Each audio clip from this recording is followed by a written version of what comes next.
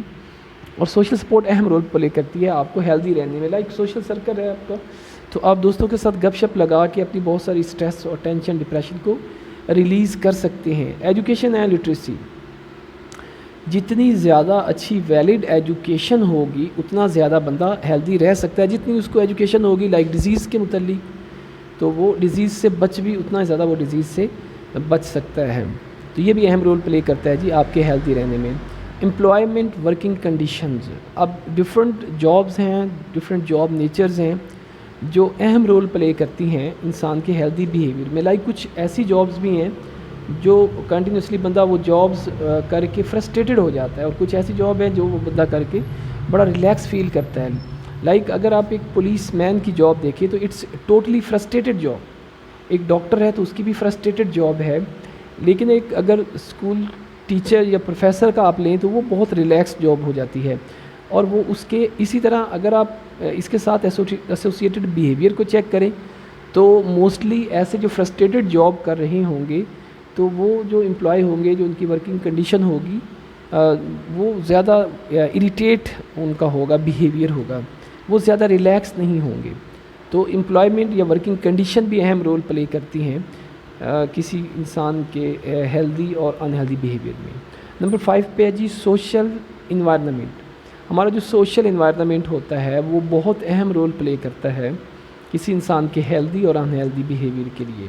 Like social environment میں آپ دیکھ سکتے ہیں کہ آپ جہاں پہ رہتے ہیں، آپ جہاں پہ کام کرتے ہیں، آپ کے ارد گرد کے جو محلے کے آبادی کے لوگ ہیں ان کا بیہیویئر کیسا ہے، ان کا رہن سہن کیسا ہے، ان کا آپ کے ساتھ بول چال کیسا ہے. تو یہ بھی بہت اہم رول پلے کر رہا ہوتا ہے. اگر ارد گرد کے لوگ آپ کے اگینسٹ ہیں تو آپ فرسٹریٹڈ رہیں گے، آپ ایگریشن میں رہیں گے، اور وہاں کنٹینیوسلی ایک ٹیزنگ فیکٹر ہوگا آپ کے لیے جو آپ کے بیہیویئر کو ڈسٹرب رکھے گا. تو سوشل انوائرنمنٹ بھی اہم رول پلے کرتا ہے جی. نمبر 6 پہ ہے فزیکل انوائرنمنٹ. فزیکل انوائرنمنٹ سے مراد آپ کا گھر، آپ کا علاقے کی وہ فزیکل انوائرنمنٹ، وہ گلیاں، وہ ایریا، وہ ساری چیزیں ہیں جو اہم رول پہ. جو لوگ نیٹ، ایک ریسرچ ہوئی تھی جس میں یہ دیکھا گیا تھا کہ جو لوگ نیٹ کھلے گھروں میں رہتے ہیں ان کا بیہیویئر اور جو تنگ گھروں میں رہتے ہیں، گندے اور تنگ گھروں میں رہتے ہیں، ان کے بیہیویئر میں ڈفرینس کیا ہوتا ہے. تو they found that there is a lot of difference between their behaviour. Mostly جو تنگ اور طریق گھروں میں رہ رہے تھے وہ فرسٹریٹڈ، ڈپریسڈ اور سٹریس کا شکار لوگ تھے. اور جو اوپن کھلے اور صاف شفاف گھروں میں رہ رہے تھے ان کا بیہیویئر ٹوٹلی ڈفرینٹ تھا. ان کے بولنے کا سٹائل ڈفرینٹ تھا. ان کے اندر اگریشن کم پایا گیا as compared to small houses میں جو رہ رہے تھے، اسمال اورگن دو کلیئر ہاؤسز جو نیٹ اینڈ کلین ہاؤسز میں نہیں رہ رہے تھے ان کے بیہیویئر میں.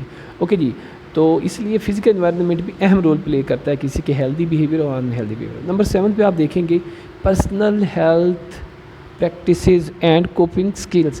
تو یہ پرسنل ہیلتھ اور کوپنگ سکلز جو ہوتے ہیں جی کہ آپ کی جو ذاتی صحت ہے اور آپ کا جو سٹائل آف کوپنگ ہے، لائک آپ مسئلے کو ریزننگ کے ذریعے ختم کرتے ہیں یا آپ مسئلے کو اگریشن کے ذریعے ختم کرتے ہیں، تو it's play an important role. Okay جی. تو نمبر 8 پہ ہے ہیلدی چائلڈ نمبر 8 پہ ہے ہیلدی چائلڈ ڈیولپمنٹ. اگر بچے کی جو پرورش ہو رہی ہے وہ ایک اچھے اور ہیلدی انوائرنمنٹ میں ہو رہی ہے، اس کے ماں باپ پڑھے لکھے ہیں، ایجوکیٹڈ ہیں اور وہ پازیٹیو مائنڈیڈ ہیں، وہ ان کا بیہیویئر جو ہے وہ بڑے کنٹرول وے میں اپنے بچے کی ڈیولپمنٹ کر رہے ہیں، تو وہ بچے کا بیہیویئر بھی ہیلدی ہوگا. اگر ماں باپ آپس میں وہ ڈومیسٹک وائلنس کرتے ہیں اور وہ بچہ وہ اگریشن دیکھتا ہے تو اس کا بیہیویئر بھی ان ہیلدی ہوگا اور وہ اگریشن اس کے مائنڈ کے اوپر امپیکٹ ڈال رہی ہوگی. تو ہیلدی چائلڈ ڈیولپمنٹ بہت اہم رول پلے کرتی ہے. نمبر 9 پہ ہے جی biological and genetic endowment.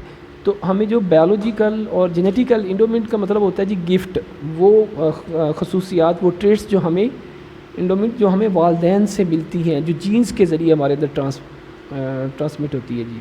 Biology اور جینیٹیکل انڈومنٹ جو ہمیں والدین سے جو چیزیں ملی ہیں، جو گفٹ ملے ہیں، جو کروموسومز کے اندر جو ٹریٹس ملی ہیں، تو وہ بھی اہم رول پلے کرتی ہیں ہمارا ہیلدی رہنے میں. لائک کچھ ایسی ڈیزیز ہیں لائک ڈپریشن ہے، شیزوفرینیا، ریسرچز کے اکارڈنگ یہ جینیٹیکلی ٹرانسمیٹڈ ہوتی ہیں جی. تو اگر ماں یا باپ، ماں جو تھی وہ موسٹلی ڈپریشن میں رہتی تھی اور اسی دوران وہ بچہ پیدا ہوا، تو اب اس کی جینس کے اندر وہ ڈپریشن بھی ٹرانسمیٹڈ ہوئی اور وہ بچے کا موڈ بھی، وہ اس کا بیہیویئر بھی جو ہے وہ ایب نارمل ہوگا، کوائٹ نارمل بیہیویئر نہیں ہوگا. ہیلتھ سروسز، اگر کسی کو ہیلتھ سروسز زیادہ مل رہی ہیں اور کسی کو کم مل رہی ہیں، تو یہ ہیلتھ سروسز بھی اہم رول پلے کرتی ہیں بیہیویئر کا نارمل اور ایب نارمل ہونے میں. جینڈر، اب دیکھتے ہیں کہ جینڈر بھی اہم رول پلے کرتی ہے. لائک کہ فیمیل جو ہوتی ہیں ان کا امیون سسٹم جو ہے وہ بہت پاورفل ہوتا ہے ایز کمپیئر ٹو میل. تو اگر بھی کوئی باہر سے جو انفیکشنز ہے، جو کوئی ڈیزیز ہے، کوئی وہ باہر سے اٹیک کرتی ہے، تو فیمیل کا امیون سسٹم اس کو جلدی کوپ کر لیتا ہے ایز کمپیئر ٹو میل. تو جینڈر بھی ہے جو اہم رول پلے کرتی ہے جی. اور فیمیل جو ہوتی ہیں وہ ان کا ایک فزیکلی امیون سسٹم ویک ہوتا ہے، اور باقی وہ لائک کہ جلدی وہ کوئی بھی کنڈیشن ہوگی تو اس میں اپنے آپ کو جلدی ایڈجسٹ کر لیتی ہیں اور اکارڈنگ ٹو سچویشن اپنے بیہیویئر کو وہ موڈیفائی کر سکتی ہیں. بٹ اسٹرکٹنیس ہوتی ہے میل کے بیہیویئر میں، تو وہ جلدی ایڈجسٹمنٹ یا یہ چیزیں وہ پرفارم نہیں کر سکتے. تو کلچر کی بات اگر ہم کریں گے نمبر 12 پہ، تو کلچر بھی اہم رول پلے کرتا ہے کسی کے بیہیویئر کے ہیلدی ہونے میں یا کسی کے بیہیویئر کے فالٹڈ ہونے میں. تو جو وہاں کا کلچر ہوتا ہے، جو نارمز ہوتی ہیں، جو وہاں کے سوشل ٹیبوز ہوتے ہیں، وہ بھی اس میں اہم رول پلے کر رہے ہوتے ہیں. تو یہ سارے فیکٹر مل کے کسی انسان کے بیہیویئر کو نارمل یا ایب نارمل ہونے میں یہ اہم رول پلے کرتے ہیں. تو یہ ہمارا ایک کمپوننٹس تھا آج کے ٹاپک کا ڈسکشن کا.